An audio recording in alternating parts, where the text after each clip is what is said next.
Welcome, everyone. This is Rashad back with the T.R.O.N podcast. The guest we have today is a very accomplished doctoral candidate and health and wellness advocate, as well as establishing his own practice for people to assist them in mental health, reaching their better selves. I have Mr. Ryan Allen Jones with me. Thank you so much for your time, sir. Hello, sir. Rashad, thank you for having me on. That's awesome. So you have such a fascinating background. First of all, you're polymath, which I wasn't sure was ever a term. I'll be totally honest with you. I had to research it before I got on here, and you're a doctoral candidate. So can you just explain a little bit of your background, what polymath is, and kind of how you got into your field? Yeah, so I've always had a really diverse set of interests. I'm not someone who found one thing and was like, oh, it's going to be my thing forever. I've always been, whether it's the little bit of ADHD or what have you, I've always been really fascinated by many things. And so I find myself in the position of kind of an integrative thinker where I see connections between fields. And so I studied yoga for a long time. I went to acting school. And so I've kind of been enmeshed in there's this idea in emergence coaching that you are a biopsychosocial being. So you're a body, mind, and the set of relationships, between the mind and the body, but you're also a set of human social relationships. Yeah. So I've just been fascinated forever with all the different pieces that we're composed of and how they interrelate with one another and the practices that help us develop kind of a comprehensive sense of satisfaction in our life and health and well-being and that sort of thing. So when you got into that field, and I don't mean to get too personal, a lot of people had to go through certain stages to get to that point in life where they said, I can help because either A, I went through this, B, somebody was close to me who went through something, or I saw enough of it up close that I decided this was my best field of interest because I became a subject matter expert because of that field. Was there anything that kind of molded you to go in that direction of how you developed these skills? There's certainly... I've been really privileged in this life. I've not had anything really traumatic happen to me. I have not struggled with addiction. I've always been very sensitive to what I was feeling. And I think for better or for worse, I think especially in masculine spaces, especially as a child, that's kind of very that's hard. Not something, it's kind of hard to be a sensitive young man. I don't mean to interrupt, but it seems like it's gotten better now. I would agree. I think the kind of the masculine crisis that we're in right now is resolving in the direction of men embracing a little more femininity, a little more of the feeling and the receiving kind of aspect of what it is to be human.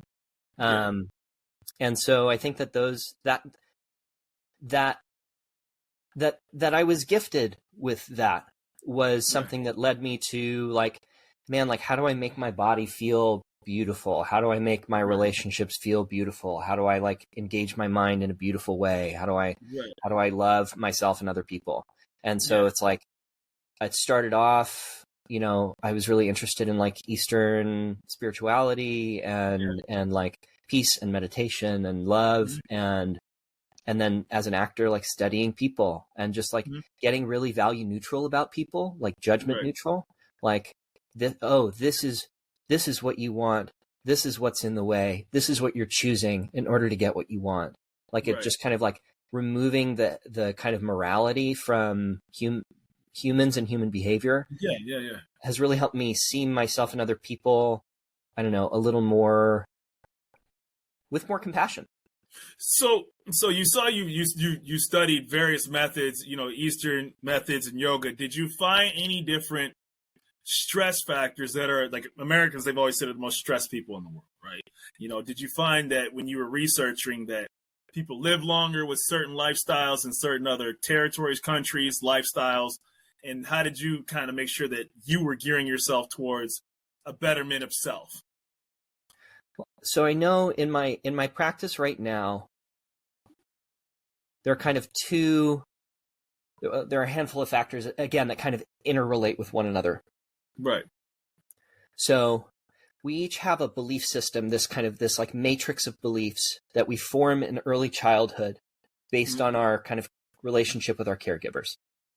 And in those relationships, we learn about what we can expect from other people and what other people can expect from us. And And so that has to do with self-worth and what we believe is possible. Right. And so then as we go out into the world, we are seeing everything that happens through that framework of beliefs. Mm-hmm. And again, that's kind of like morality neutral. Beliefs aren't good or bad or true or false. They're more or less useful depending on our situation. And to the extent that our matrix limits what's possible for us, limits who we're allowing ourselves to be or what we allow ourselves to experience, that's the degree to which we experience this kind of like existential frustration of like, I'm not good enough. I don't have enough. There's something wrong with me. Right. Like to the extent that we experience that emotionally is the extent to which we are stressed out because something's wrong, you know? So a lot of my practice right now has to do with catching the limiting belief structures, catching the feelings that are coming up that are kind of the feelings are like friction. They're like a friction between our desires that drive us, the kind of like our divinity, what's aching to come out of us, and the kind of boxes that we've created for ourselves. Well, I think too, to kind of piggyback off of that, is that people oftentimes relieve stress in the incorrect manners, right? So they end up drinking or eating more, right? They end up doing things that they think are it's a temporary relief kind of a situation, as opposed to your method where you're like, no, you need to get to the root cause of self to actually get that out of your body as a whole. And I only say that because, I do martial arts, right? And so a lot of times you'll have either like a quick meditation period, or they'll tell you, quote unquote, don't fight angry, right? Spar angry. So, but it's always but I think your method is less, make sure that you don't self-destruct and do something to the point of self-harm, meaning indulgence. I'm not talking, obviously people can do other things, but I think you hit some very important points on that. Yeah. Well, and I think you're nailing something right there, which is like part of how stress becomes dysfunctional, because we're designed to be stressed out. Like stress is actually really good for us. It helps us grow. It lets us know that we're being challenged by something. Right. But to the extent that we're coping with stress with patterns that actually take us away from what we're feeling, as opposed to into what we're feeling, to the extent that we use video games, absolutely numbing out with video games is my bread and butter. Like absolutely, let me disassociate from what's going on. Absolutely. But to the extent that we're engaged with those patterns, we're limiting ourselves. We're hurting ourselves. Well, the other thing you mentioned earlier too, which I thought was very powerful, because it started getting brought up. I saw it in numerous articles. It said that especially when it comes to men, when you talked about the masculinity or being more emotions and things like that, they said that there's a large pattern of male loneliness that happens in people, right? And if you actually think about it, and there's difference between alone and lonely, and I understand there's differences in it, but there is actually there was a gentleman they talked about that was formerly in the military, got separated, from friends from college and in the military, started his life, etc. And then he moved with his wife and children, and then he found out he had no male friends, right? He and you actually started thinking about that, and you realize that he started doing meeting groups with other grown men, just talking, and the group got larger and larger and larger, and you're like, holy smokes, So to your point, it's become more acceptable, and that has to be helpful. Yeah. I think that we have a historical pattern again in like the system of our society where men are discouraged from being intimate with one another, with anyone other than a female like partner. Right. And there are various kind of like behavioral patterns that reinforce that loneliness. Right. And then we're encouraged to disengage from our feelings. We're encouraged toward like achievement and aggressive pursuit of external reward. And there are very good reasons for that. It's like for how many thousands of years did we need men? Men needed to be disconnected from what they felt so that they could do really, really difficult, dangerous, potentially lethal things so that they could protect the people around them and serve the people around them. So we have to be super grateful for these patterns too, because they're what got us here. That's ultimately how the world was built, right? Yep. That's ultimately right. Through very various acts, that's how society evolved, right? the good, the Yeah. bad, and the ugly, right? So that's how ultimately you have buildings and spaceships and all the fancy technologies behind it that are associated with that. Yeah. So, But that's this kind of 20th century pushback against the patriarchy, is this kind of like this way we have of being men is increasingly dysfunctional.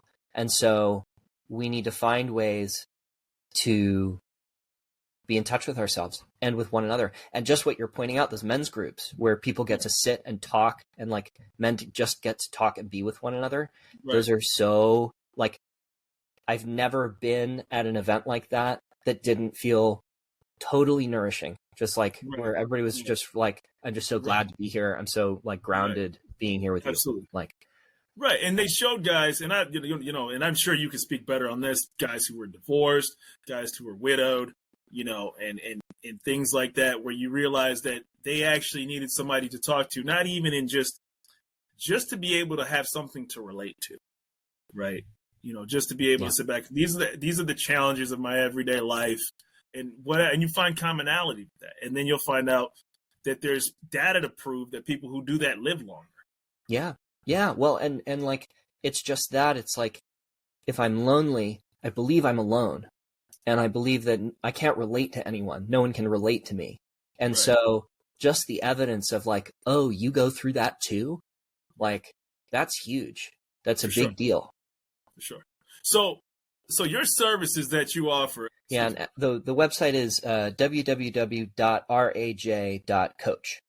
Okay, got it. So I got a chance to look at your services, and it seems like you're the type of person that really like found themselves, whether it's dealing with nature or being outdoors, and really being able to connect with your spirituality. And you have clients. Can you describe like a typical client and the coaching session and kind of the breaking of the ice they would do when they call you for services? So first, I wouldn't say I have a typical client. Mm-hmm. One of my challenges as a coach actually has been just this messaging about niche, like find your niche, find your who's your ideal client. I don't really believe in that. My clients are hungry. They want something to change. They want something for themselves, and that can manifest in a myriad of different ways. But as far as a coaching session is concerned, it's kind of like this actually, where there's a role distinction that's very important that we don't have in this conversation, but it's just a conversation, and it's you and I sit down and you share with me where you're headed today, what you want to get out of our conversation. Mm-hmm. And then I listen to you and I reflect you to yourself. Yeah. And there's a humanistic psychologist named Carl Rogers who had this idea of unconditional positive regard, where if you sit with someone and you're being with them and you treat them like they're okay, and they don't need to be fixed, there's nothing wrong with them, that people as a process, they will self-organize into the version of themselves that feels better. As opposed to going down point A, B, C, we need to fix this, we need to fix that. Yeah. Right. Yeah, so it's really about love. It's about love and compassion, and we'll get to the mistaken beliefs. We'll create strategies. You'll have assignments. We'll make changes in your life, but it'll be about you becoming more yourself, you acknowledging and being with what you're feeling, and accepting who you are. And that's how you change. Have you ever had any companies that reach out to you like, hey, I think this would be beneficial to my staff, as from an organizational HR standpoint, and that there's an avenue that they can, because I think that would be helpful to companies, right? To have is that something that you think you would it would morph into eventually, kind of organically? Yeah, I think I'd be delighted to work with an organization. I think that'd be a lot of fun. It's not such an opportunity has not presented itself yet, but I'm definitely open to that. And even you've the people in the organization, and then the organization itself is a being, is a system. And so you can coach the organization via the individuals and their relationships and the systemic, the operations. Like, you can help an organization become what it could be. Correct. And maybe it's because they just missed that one potential avenue with their employees, so to speak. Mm-hmm. Yeah. So I had to ask you because I had never heard of this. What's the Wim Hof technique? I looked up some. Yeah. Wim Hof is a wild man. So he's this like Norse like dude. He's probably a little on the spectrum, but he just decided one day when he was a 20-year-old that like I need to be in cold water. I just like have to be in cold water. I need it. It's like medicine. He's like a shaman. He set a bunch of world records around cold exposure, just like holding his breath under cold water, doing a marathon barefoot in like Siberia, like climbing mountains barefoot, bare chested.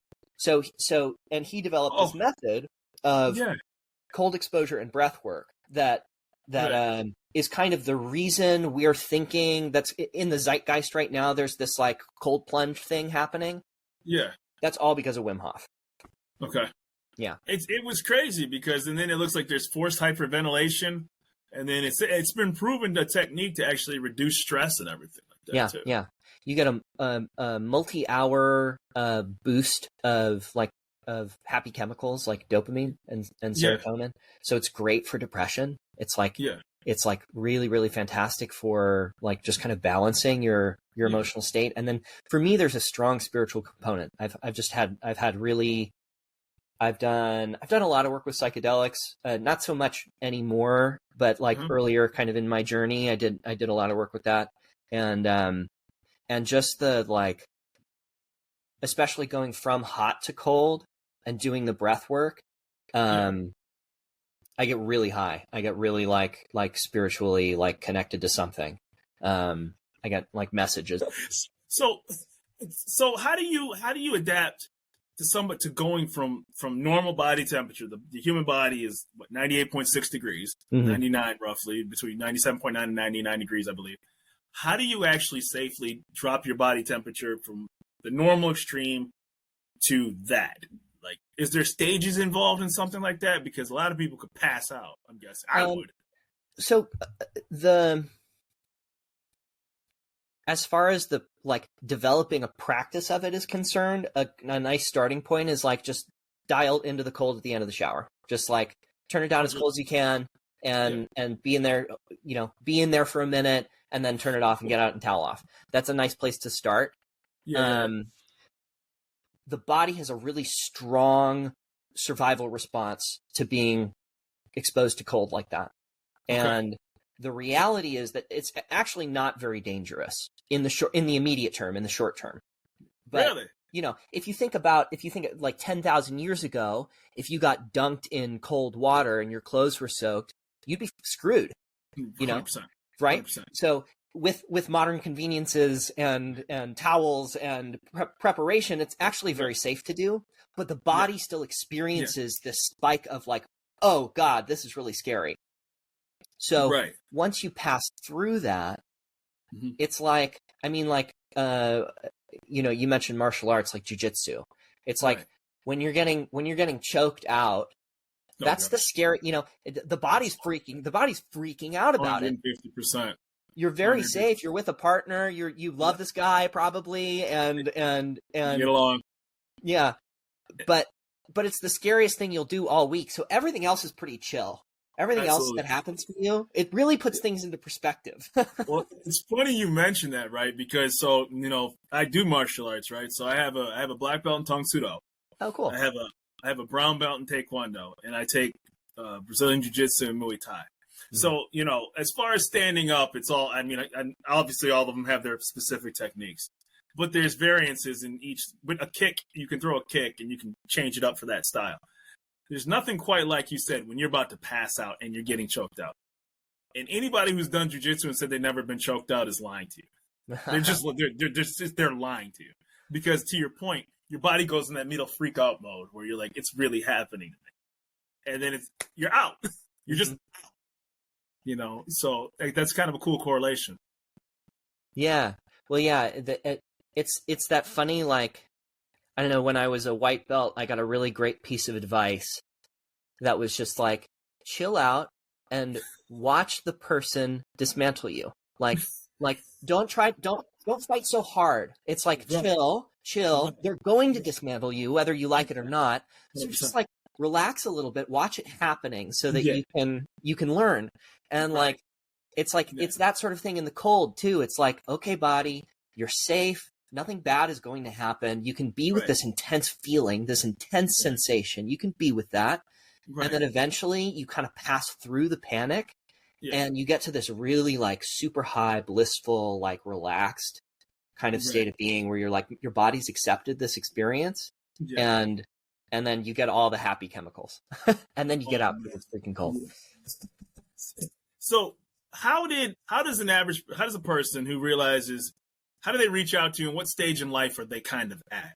You know, do they sit back and say, I'm here and I realize I can't kind of compartmentalize this on my own, so to speak? Yeah, I think a lot of people come to me at a time when they need to transition. They're either a transition's forced, where they lose a job, they lose a relationship, something happens that causes them to be in kind of an existential crisis, like, what do I do? Who am I? Or there's kind of this longer burn of like, man, I am in a rut and I don't know what to do with myself. Like, I don't know, who am I becoming? Like, like what is this all that life is? Is this life I've created, or is there something more? I think those are kind of the two circumstances people tend to fall into. Right. Yeah, because it seems like there would be, you know, there's that euphoric 18 to 25 year period for most. First of all, are most of your clients men? I'd say it's about 50-50 actually. Really? Yeah. Okay. So as far as men are concerned, it seems like they're what we described earlier. What is, and I know you don't have any particular female client, what do they usually come with you at when it comes to women? Oh, do you mean like age range? Like questions, like, you know, I have this going on. Is it kind of similar in both avenues when it comes to men and women?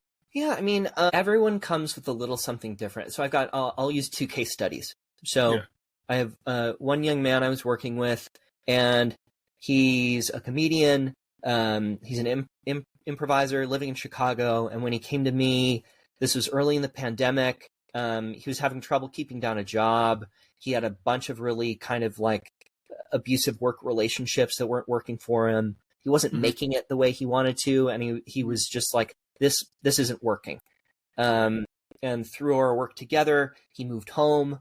He found a job in the service industry that he was like, I can sink my teeth into this, you know. And over the course of a couple years, he's lost like 50 pounds. That's awesome. He's dating in a way that he never kind of like could before, like, and he's got a job he loves. He's been promoted a couple times, and he's now like, okay, I've done this a couple years, and now, but there's got to be more. So I'm looking for a new job. I'm looking for something, but he's coming from this place where he's got this strong sense of ethic and his own value, and he's getting back into comedy again. Yeah, he found his foundation to where he can build himself kind of back up. Exactly.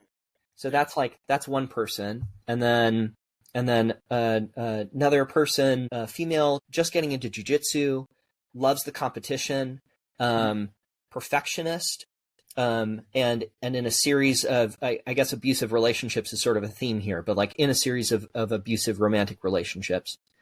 Over the course of our working together, she's gone from white belt to purple belt. She just won a big tournament, which was a big deal for her. She's been navigating the kind of the self-flagellation of losing and failing, and just learning how to accept failure and grow from it, and the consequences. She's performing a lot better. She's way less anxious. She found a full-time job doing what she loves in the world of jiu-jitsu, which is just like wild.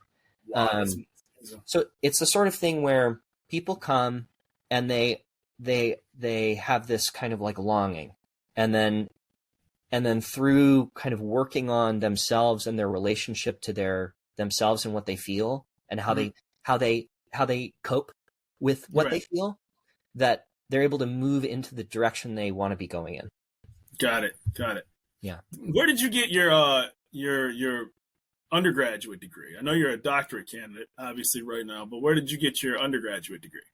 So the first time around, I was at Cal State University Fullerton in the acting BFA. I didn't finish my coursework there. I finished the acting program, but I didn't do the rest of my credits because I was a wild man. I just wanted to go out in the world. So went out, and then I, when I kind of came into this kind of like particular field of social emotional intelligence and personal development, I did a year-long course. And at the end of that course, I was like, I want to be a doctor. I want to go back. I want to finish my bachelor's. So I got my undergrad at Union University, which is an online university in organizational leadership. And then I did this master's program in transformational leadership and coaching. And then now I'm in the doctorate. Got it. Yeah. That's awesome, man. That's fantastic. Do you work with kids, or is it just a certain, is that something you don't do? I haven't worked with kids. I mean, I've taught kids classes in my past. So but I've not done any of this work with kids. We've been, for the purposes of the dissertation, we've been discouraged from working with anyone underage. Really, the program is focused on adult development, but I've studied plenty of kind of childhood development and educational kind of models. So I always ask people two questions, and this is because one thing is about AI. Has AI helped or hurt your business when it comes to helping people, or is there a methodology that involves artificial intelligence? I think that AI is a really cool tool for small business people because it just allows you to do things that you couldn't do alone. And it's ChatGPT is very accessible. So I think that there are ways to use the tool that I can leverage as a coach to help me grow my business. And absolutely. One of the benefits, I think my field is a little AI proof, because although you can develop a program that will kind of help people, that can reflect people to themselves, right? You can build a program that can interpret language through text and that sort of thing. Yeah. There's something really special about the talking to someone. Well, and even someone else's brain is over there. And something that happens in the coaching conversation is that there's actual research that's shown that our brain patterns begin to kind of like resonate with one another, and that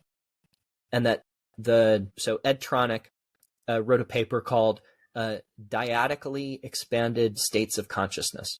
Okay. Where he studied mothers and their children, and he studied their brain patterns. Yeah. And he showed that the brain of the developing child borrows the frontal lobe activity of the mother. Oh, wow. So the child is writing their code off of mom. Right. Due to the proximity. And there's further research has shown that a similar sort of thing happens in the therapeutic relationship. Where the client will borrow the kind of like the integrated mental like brain activity of the therapist in a relationship where there's mutuality and compassion and that sort of thing. Right. Absolutely. Yeah. And then my second thing is that it's kind of a two-pronged question of the same question. Has the internet, as far as your field, helped because now people have been more able to share stories and backgrounds? But the second leg to that is, has it hurt as well, too, being that now maybe the internet isn't the answer to your questions and you need to reach out to people, and or everybody's suddenly a subject matter expert because, they have a Twitter or a TikTok following. Yeah. I would say on one hand, obviously, I mean, Zoom makes my business possible. Like I have clients in California, I have clients in DC. Beautiful. It's made it possible for me to like work with people all over the place, which is super cool. Absolutely. I think it's difficult to establish oneself as a subject matter expert, because of the noise online. Right. And so you sort of have to, something I'm practicing is just like trusting that my voice, that people will hear me and recognize the value in what I have to say, and that'll be enough. Absolutely. Yeah. Absolutely. And the thing is, too, is that kind of you had, as a person and as a, not, I don't utilize those services, but the one thing I did when I researched you was I did my homework, right? Mm-hmm. Does the person have clients? Do they have a page? Do they have testimonials? Mm-hmm. Are there people, do they have YouTube and interviews with other people? So just in my brief, foray into this, because, there's a lot more. Insurance didn't used to cover mental health, right? Now it does, right? So there's avenues that have allowed people, but people looking for people who are credible can certainly be steered in the wrong direction if they don't do their homework, right? So, your services are awesome, and it just was like, when you talk about psychedelics and you're talking about martial arts, and it's like, I'm kind of picturing this guy like outside, just one with the universe. And it just seemed really fascinating to me when you messaged me. Thanks, man. Yeah, that's in my ideal version of myself. I'm really tuned in with what's actually happening, and right.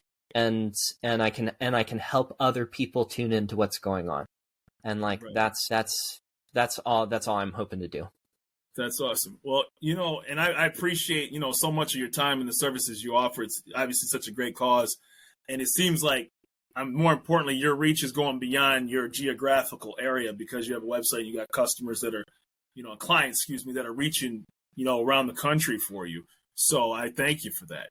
Is there any question that you have for me in particular before we, wrap this up? What?